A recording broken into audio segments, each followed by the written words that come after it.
Hi, and welcome to another video of the listening practice series on my channel in English with Lisa. The short stories in these videos are all created and narrated by me. It's my voice you hear, not that of an AI, artificial intelligence program. This listening series is entirely in English, and it's separated in playlists of different levels, from A1 all the way up to C1 and C2. So, let's get started. Grab a notebook for any new vocabulary, get comfortable, and enjoy today's story. Welcome to today's short story, Emeralds in the Zambesi. Chapter 1, Ghosts from the Past. Marcus Harlow wiped sweat from his brow as he guided his jeep along the rutted track beside the Zambesi River. The African sun beat down mercilessly, but after 3 years in Zambia, he had grown accustomed to the heat. What he hadn't grown accustomed to was the peace. "And to your right, you'll see a family of hippos," he said to the German tourists in the back. "They may look docile, but they're responsible for more human deaths in Africa than any other large animal." The tourists dutifully snapped photos while Marcus scanned the riverbank. Running Zambesi safari adventures was a far cry from his previous life as a member of Britain's Special Boat Service. No more midnight insertions into hostile territory. No more kill or be killed scenarios.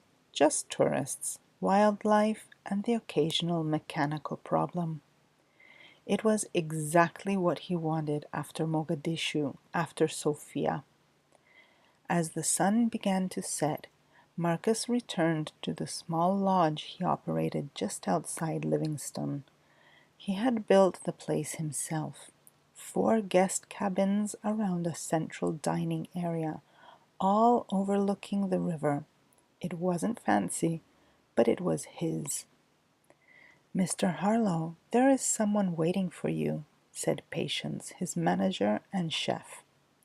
Her expression was guarded. "A new guest?" "No, sir. He says he's an old friend. He's been waiting 3 hours." Marcus tensed. He didn't have friends who would show up unannounced in Zambia. "Where is he?" "On the deck, sir. I gave him water, but he refused food." Marcus nodded and walked out to the wooden deck that overlooked the river. A man sat with his back to the entrance, watching the sunset paint the Zambesi gold. Even from behind, Marcus recognized him immediately. "Mikhail Petrov," Marcus said, not bothering to hide the tension in his voice. "Last I heard, you were in a Turkish prison." The man turned. His once handsome face was now a road map of scars. One eye permanently half closed. He smiled, revealing a missing tooth. "The Turks and I came to an understanding." Mikhail's Russian accent had faded somewhat, replaced by a generic European lilt. "You look well, Marcus. Africa agrees with you." "What do you want, Mikhail? I'm out of the game." "We're never out of the game, my friend. That's the first rule they teach us." Mikhail gestured at the empty chair beside him. "Please, 5 minutes." Marcus sat reluctantly. 5 minutes. 3 days ago, a shipment of raw emeralds was stolen from a secure facility in Lusaka, worth about 30 million euros. Not my problem. The emeralds were going to be sold to fund the operations of the Crimson Hand. Marcus stiffened. The Crimson Hand was a terrorist organization responsible for attacks across Europe, including the bombing in Antwerp that had killed Sofia 3 years ago. The bombing that had set Marcus into a downward spiral, eventually leading to his discharge and self-imposed exile. The buyer was an undercover NATO agent, Michael continued. The sale was a sting operation that would have led to the arrest of key Crimson Hand operatives. Again, not my problem. The thieves are moving the stones tomorrow night. If they succeed in delivering them to the Crimson Hand, the organization will have enough funding for 3 major attacks they're planning in European capitals.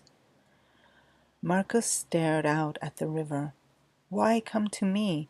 I run a safari company now. Mikhail laughed, a harsh sound. Because the thieves are using your river, your backyard.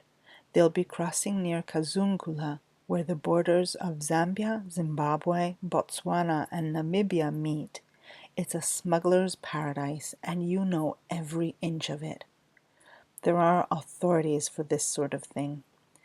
The authorities have been compromised. Someone high up is working with the thieves.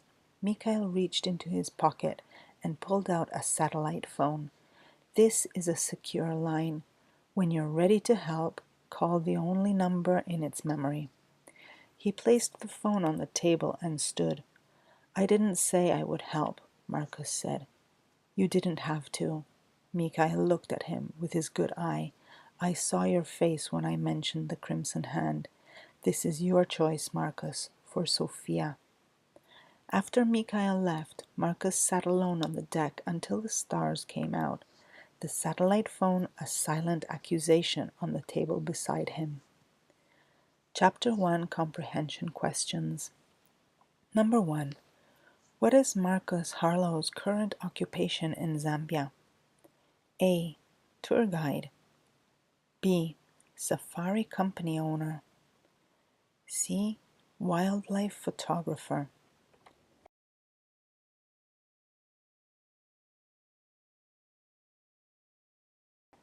The correct answer is B. Safari company owner. Number 2. Who arrives unexpectedly at Marcus's lodge? A. Sophia. B. A NATO agent. C. Mikhail Petrov.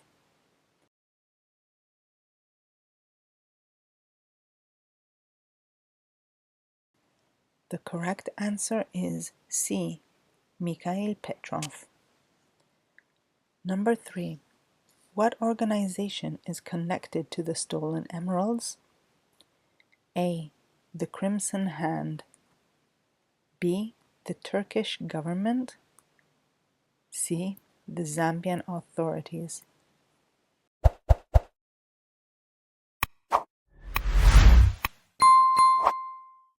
The correct answer is A.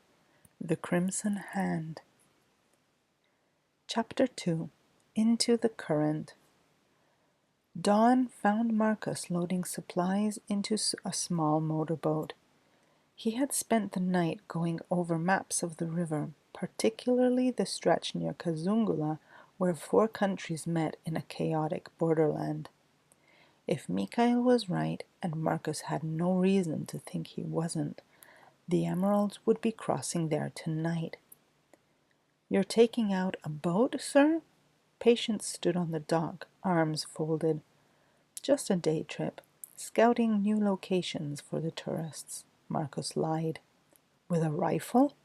She nodded at the canvas bag in the stern. Crocodiles. Patience's expression made it clear she didn't believe him, but she nodded. Be careful, Mr. Harlow. The river is high this season. Marcus started the engine and headed upstream toward Kazungula. As he navigated the river, memories surfaced that he had long tried to suppress. Memories of Sophia with her copper hair and quick laugh. Memories of their plans for a future together, all destroyed in an instant by the Crimson Hand. After 3 hours on the river, Marcus moored his boat in a secluded inlet and proceeded on foot through the tangled riverine forest.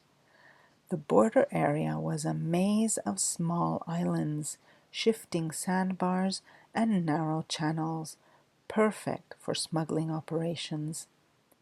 He found what he was looking for on the third island: fresh boot prints in the mud and a recently cleared area where a boat could be pulled ashore. Someone had been there, and recently. Marcus spent the day setting up observation points and planning his approach. As the sun began to set, he finally made the call. "You decided to help," Mikhail said when he answered. "Good." "On one condition," Marcus replied. "I want confirmation that these emeralds are tied to the Crimson Hand. I'm sending you a file now. The phone has encrypted messaging capability." Moments later, the phone beeped.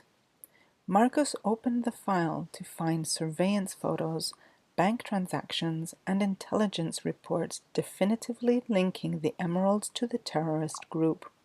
"Satisfied?" Mikhail asked. "What's your interest in this, Mikhail? You never struck me as the patriotic type." There was a pause. "Let's just say I have personal reasons for wanting to see the Crimson Hand dismantled. That makes two of us. There's a team standing by in Livingstone. Give us the coordinates when you have visual confirmation, and we'll move in." Marcus ended the call and settled to wait, rifle ready. The African night closed in around him, alive with sounds. The grunt of hippos, the distant roar of a lion, the constant chorus of insects. Around midnight, he spotted a light moving slowly upriver. No running lights, just the occasional flash of a torch. Marcus tracked it through his night vision binoculars as it approached the island where he had found the boot prints. The boat cut its engine and drifted to shore. 3 men disembarked, moving with the practiced efficiency of professionals. One remained with the boat while the other 2 moved inland, carrying packs. Marcus followed, keeping to the shadows. The men arrived at a small clearing where another group was waiting, 5 men, all armed. Words were exchanged, too distant for Marcus to hear. Then one of the new arrivals opened his pack, revealing a glint of green in the moonlight: the emeralds. Marcus took photos using the satellite phone and sent them to Mikhail along with his coordinates. Then he settled in to wait for the response team. But as the minutes ticked by with no acknowledgement from Mikhail, Marcus began to worry. He tried calling, but there was no answer. Something was wrong. His suspicions were confirmed when one of the men in the clearing took out a satellite phone nearly identical to Marcus's. He spoke briefly, then pointed directly at Marcus's position. "We have a visitor," the man called out in heavenly accented English. "Why don't you join us, Mr. Harlow?" Chapter 2 Comprehension Questions. Number 1. What excuse does Marcus give Patience for taking the boat out? A. He's going fishing. B. He's scouting locations for tourists. C. He's meeting with authorities.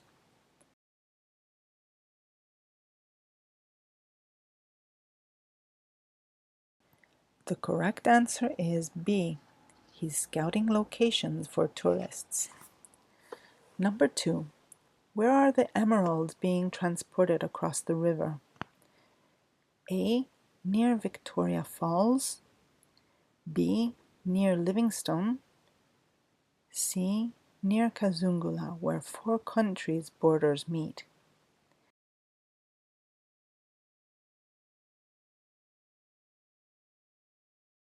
The correct answer is C. Near Kazungula, where 4 countries' borders meet. Number 3. What happens when Marcus sends the coordinates to Mikhail? A. A response team arrives immediately. B. Mikhail doesn't respond and Marcus suspects something is wrong. C. The smugglers leave the area.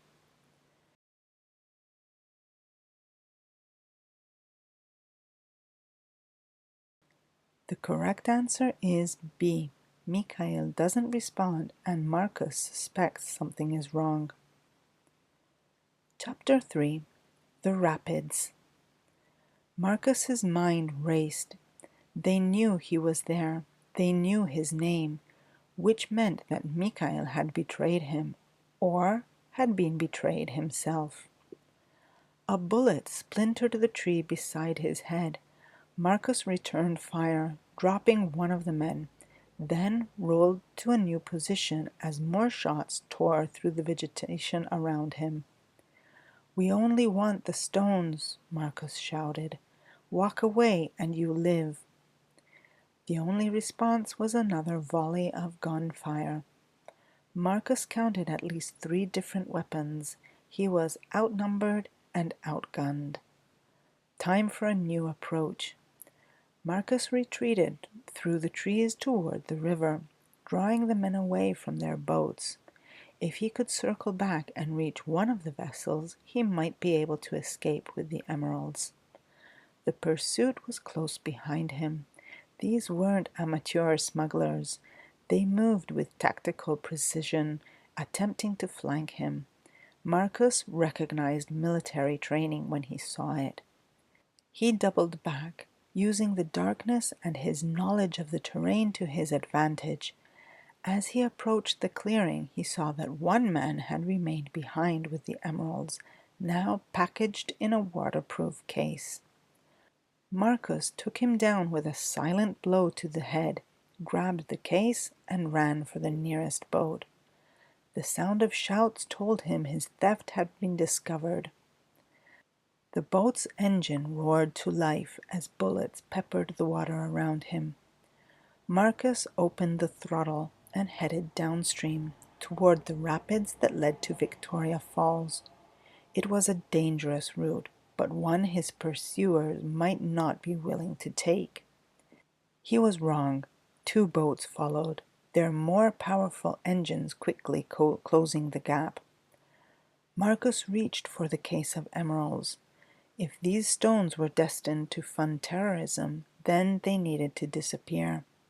He prepared to throw them overboard into the depths of the Zambesi. "I wouldn't do that if I were you," came a voice from behind him. Marcus spun to find Mikhail crouched in the stern of a boat, a pistol aimed at his chest. "You set me up," Marcus said, the realization hitting him. "Not exactly." Mikhail kept the gun steady despite the boat's violent rocking. "I needed someone they would believe was working alone, someone with the right motivation and skills." "The Crimson Hand killed Sophia. Why would I help them?" "Who said anything about helping them?" Mikhail nodded at the case. "Those aren't real emeralds. They're fakes, laced with radioactive trackers. Once delivered, they'll lead us to every Crimson Hand safe house in Europe."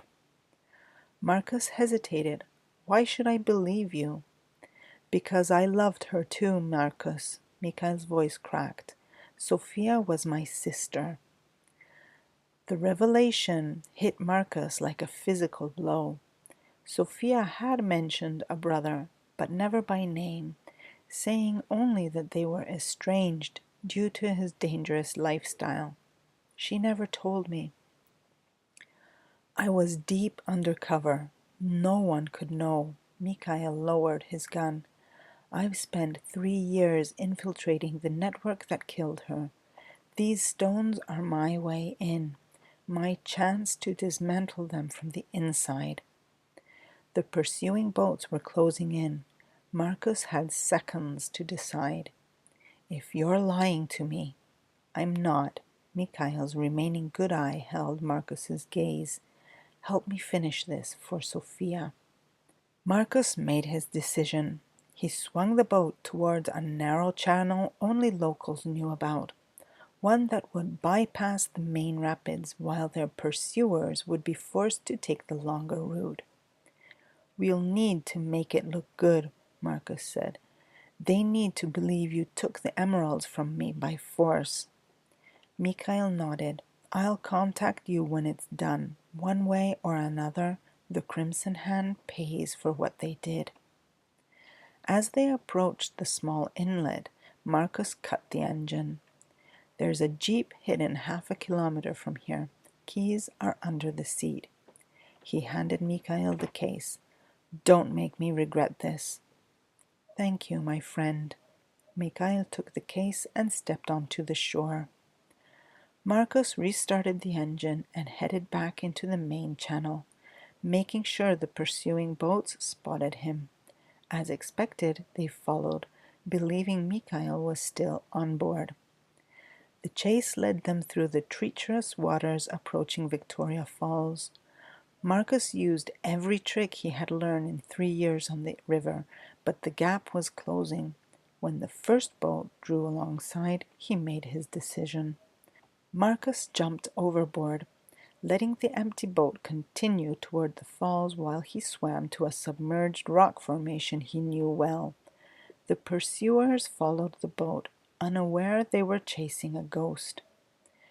3 days later, Marcus sat on his deck overlooking the Zambesi. The news had reported a boat going over Victoria Falls with no survivors found.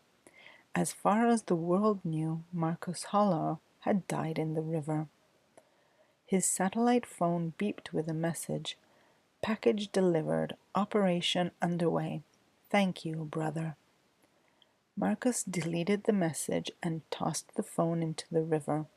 Whether Mikhail succeeded or failed, Marcus's part was done. He had honored Sophia's memory the only way he knew how. Yet, as he watched the sunset over the Zambesi, Marcus couldn't help but wonder if he would ever truly find peace, or if the current of his old life would always pull him back in. For now, though, the river flowed on, indifferent to the dramas played out upon its waters, and Marcus Harlow, safari guide, former operative, survivor, watched it go. Chapter 3 Comprehension Questions. Number 1. How do the smugglers know Marcus is watching them? A. They spot his boat. B. They hear him in the bushes. C. Someone appears to have informed them of his presence.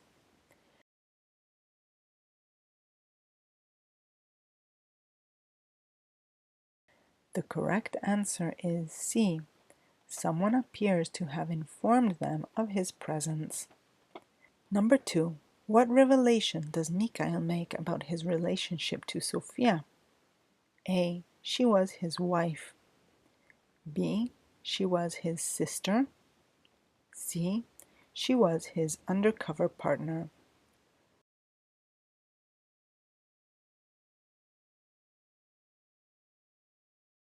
The correct answer is B.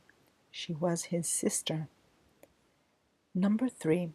What is Marcus's final action regarding the satellite phone at the end of the story? A. He keeps it in case Mikhail contacts him again. B. He hands it over to the authorities. C. He deletes the message and tosses the phone into the river.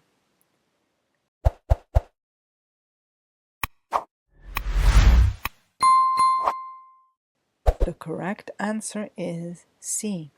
He deletes the message and tosses the phone into the river. Epilogue. 6 months after the events on the Zambesi, Marcus Harlow stood at the railing of a Paris cafe, watching tourists stream past the Eiffel Tower. He sipped his espresso, feeling strangely out of place in a city he once knew well. The newspaper beside him carried the headline, International Terror Network Dismantled in Coordinated Raids. No mention of the emeralds, no mention of Mikhail Petrov, but Marcus knew. 3 weeks ago, a package had arrived at his lodge in Zambia. Inside was a single emerald and a note. This one's real, the last of them. S would have wanted you to have it.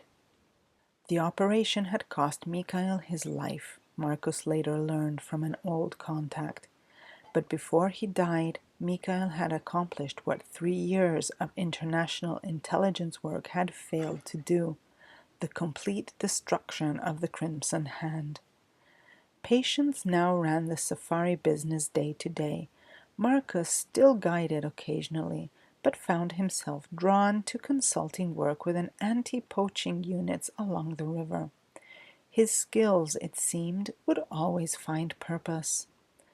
As he paid for his coffee and stepped into the Parisian crowd, Marcus touched the emerald he now carried in his pocket, not as a reminder of what he had lost, but of what he had found again on the banks of the Zambesi: purpose, redemption, and perhaps, in time, peace. The end. Thank you for watching this video until the end. If you liked it, please give it a thumbs up, subscribe to my channel, and hit the notifications bell. This isn't an artificial intelligence. The story was narrated by In English with Lisa. I'm a native speaking teacher, and this is my real voice. If you have any questions, please leave a comment. I love hearing from all of you. And don't forget to like, subscribe, and turn on the notifications bell so you never miss a new lesson. Plus, you'll help my channel grow, and you'll give me the possibility to create other videos that you can watch for free. See you soon. Bye.